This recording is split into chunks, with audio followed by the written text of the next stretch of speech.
کچھ لوگ کہتے ہیں نعوذ باللہ نقل کفر کفر نہ باشد کہ وہ پیغمبر اس قدر بیمار ہوئے کہ ان کے جسم پہ کیڑے چل گئے تھے. یہ غلط ہے بات. یہ انبیاء کی توہین ہے. میں بیماریوں نے نچوڑ دیا مسانیہ دم، لیکن انت ارحم الراحمین، اللہ اس وقت رحم کرنے والا، پوری کائنات کے اوپر رحم کرنے، سب سے زیادہ رحم کرنے والا تو ہے، میرے اوپر بھی رحم کر. ہائے ہائے کرنے کی بجائے یہ پڑھتا رہے اور دن بدن وہ جو بھی بیماری ہو. جو محدثین ہیں وہ کہتے ہیں اگر کوئی آدمی مسلمان ہو کے جنوں کے وجود کا انکار کرے کہ جن کوئی نہیں ہے، اس نے کفر اختیار کیا.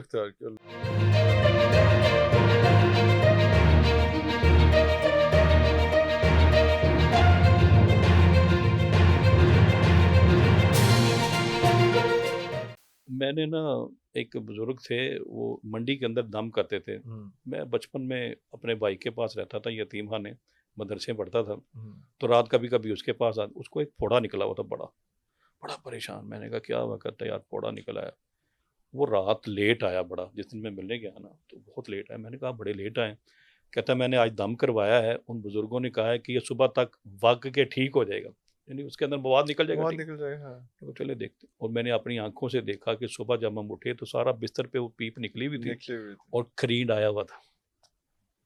اور وہ کھرینڈ آ کے بالکل مطلب اس نے پھر نکل جانا ہے. اور میں نے اس طرح کے بیسیوں مریض دیکھے ہیں جن کو میں نے خود 2 گھنٹے 1 گھنٹہ بٹھا کے دم کیا، اگلے دن وہ ٹھیک ہے.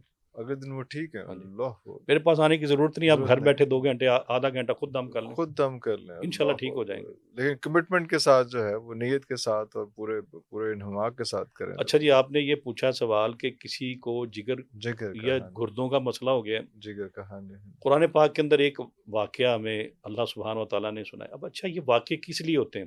یہ سننے کے لیے ہوتے ہیں کہ عمل کرنے کے لیے ہوتے ہیں؟ اللہ سبحانہ و تعالیٰ نے سیکھنے کے لیے ہوتے ہیں ان واقعات. ایک واقعہ ہمیں سنایا ایک پیغمبر کا جس کا نام ہے ایوب علیہ السلام. آپ نے سنا واقعہ؟ بالکل.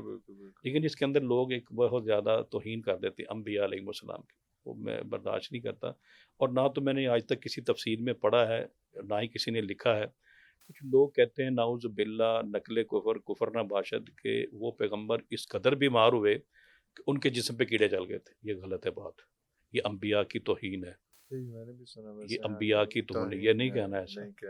یہ انبیاء کی، اللہ کا نبی بیمار ہو، وہ زمین کے اوپر ہو، زمین کے کیڑوں کی مجال ہے، ان کا کفن بھی خراب ہو جائے، کیڑے نہیں ہوتے وہ غلط ہے بات.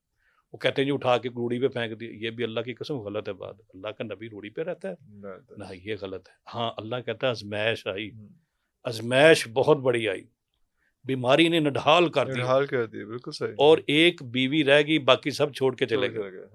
مال بھی اللہ نے واپس لے لیا، اولاد بھی واپس لے لی، ایک بیوی رہ گئی جس کا نام تفسیر ابن کثیر کے اندر رحمت بی بی لکھا ہے.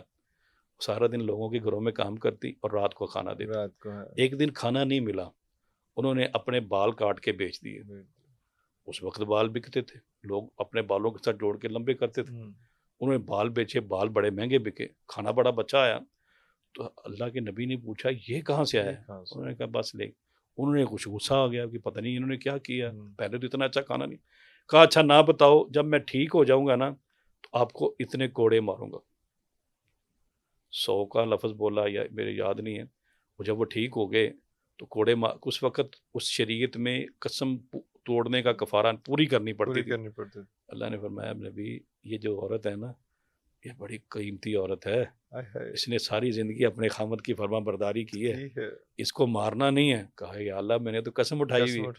کہا ایسے کرو، کوئی ایسی چیز پکڑو جس میں 100 تنکے ہوں، پھر اس کو جیسی آپ کہتے ہیں نا شاباش، مارنا نہیں ہے، بس اس کے جسم کے ساتھ لگا دو، میں قسم پوری کر لوں گا. اللہ اکبر. وہ 100 تنکے مطلب جو عورت اپنے میاں کی تابع دار ہو وہ اللہ کے ہاں اس کی اتنی قدر ہے. واہ واہ واہ. اس پیغمبر کو جب بیمار ہوئے تو ایک دن دعا کی، ربی انی مسنی الضر وانت ارحم الراحمین. اللہ میں بیماریوں نے نچوڑ دیا مسانی الضر، لیکن انت ارحم الراحمین، اللہ اس وقت رحم کرنے والا، پوری کائنات کے اوپر رحم کرنے، سب سے زیادہ رحم کرنے والا تو ہے، میرے اوپر بھی رحم کر.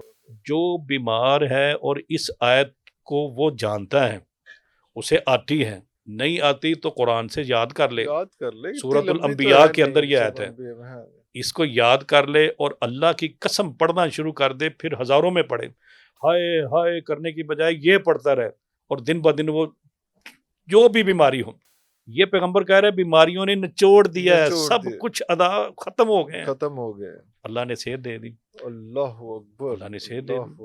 اللہ اکبر۔ جب صحت ملے تو کدو کا ضرور کھائیں، کدو کا درخت اگایا، درخت وہاں ایک ایڑی مارو پانی نکلا، اللہ نے وہ پانی پلایا۔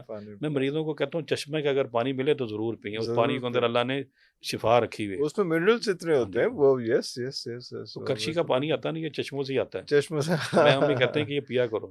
ہاں ہاں بالکل بالکل بالکل، اس میں ہوتا ہے جتنی شفا رکھی ہوئی، بالکل صحیح ہو گیا سر۔ اگلے کویشچن کی طرف حضور چلتے ہیں۔ اچھا، یہ کویشچن کچھ جنات کی طرف سے آگے ہیں کہ جنات کی تخلیق کس چیز سے ہوئی ہے اور یہ انسان سے کیسے مختلف ہیں؟ ایک منٹ۔ اچھا حضور، ایک اور کویشچن جو آیا ہوا ہے وہ یہ ہے کہ جنات کی تخلیق کیسے ہوئی اور یہ انسانوں سے مختلف کیسے ہیں؟ جی بالکل، بڑا اچھا سوال ہے۔ اللہ سبحانہ، دیکھیں ہمارے پاس جو تحقیق کی کتابیں ہیں وہ کون سی ہیں؟ قرآن اور حدیث۔ اس کے بعد کوئی تحقیق چاہیے ہمیں؟ اگر یہ قرآن سن کے بھی کوئی نہیں مانتا تو پھر آپ اس کی عقل پہ ماتم کریں۔ جو مسلمان ہیں، کم سے کم جو مسلمان ہیں، کافروں سے تو ہمارا کوئی تقاضا ہی نہیں ہے۔ تقاضا ہی نہیں۔ اللہ سبحانہ و تعالیٰ قرآن مجید کے اندر جنوں کی تخلیق کا ذکر کرتے ہیں، انسانوں کی تخلیق کا ذکر کرتے ہیں۔